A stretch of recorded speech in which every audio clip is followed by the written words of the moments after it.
ಒಬ್ಬ ಯಾರು ದೀಪಕ್, ಅವ ಬಲಬದಿಯಿಂದ 31 ಅಂದ್ರೆ ಬಲಬದಿಗೆ 30 ಜನ ಇದ್ದಾರೆ. ಸರಿಯಾ?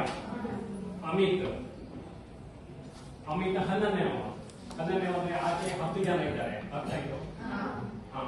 ಹಾಗಿದ್ರೆ ಶ್ರೇಯ ಎಷ್ಟು ಜನ ಹೇಗಿದ್ದಾರೆ?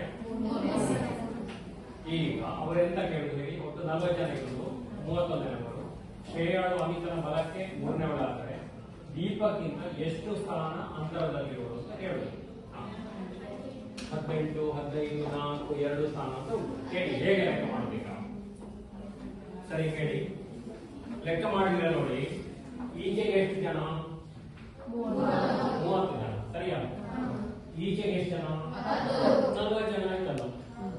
ಮತ್ತೆ ಇವರಿಬ್ರು 43 ಆಯ್ತಲ್ಲ. ಅದ್ಯಾಕೆ ಹಾಗಾಯ್ತು?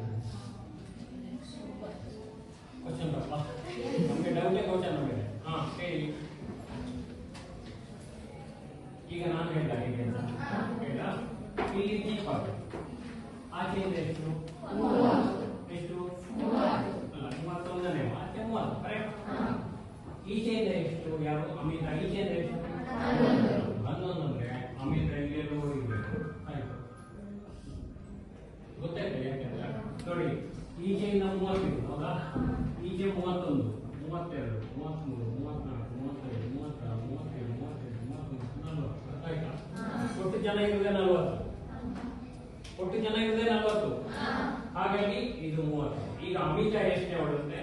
11, 1, 2, 3, 4, 5, 6, 7, 8, 9, 10, 11ನೇ ಒಳಗ ಇಲ್ಲಿ ಅಮಿತ ಇದೆ. ಎಷ್ಟು ಜನರಿಗೆ ಗೊತ್ತಾಯ್ತು? ಗೊತ್ತಾಯ್ತಾ ಇಲ್ಲ? ಆಚೆಯಿಂದ 31 ಅಂದ್ರೆ ಆಚೆ 30 ಜನ ಇದ್ದಾರೆ. 31 ಇದೇನದು? 32. ಇದು 40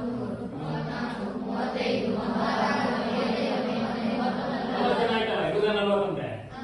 ಇಲ್ಲಿಂದ 11 ಲೆಕ್ಕ ಮಾಡಿ. 1, 2, 3, 4, 5, 6, 7, 8, 9, 10, 11. ಅಮಿತ 7 ಇದ್ದಾರೆ. ಮತ್ತೆ ಎಂತದ್ದು? ಶ್ರೇಯ ಇದ್ದಾರಂತೆ. ಅಮಿತನ ಬಲಕ್ಕೆ 3ನೇವಳು. ಅಮಿತ್ ಬಲಕ್ಕೆ 3ನೇವಳು ಅಂದ್ರೆ 1, 2, 3. ಇಲ್ಲಿ ಯಾರು? ಶ್ರೇಯ.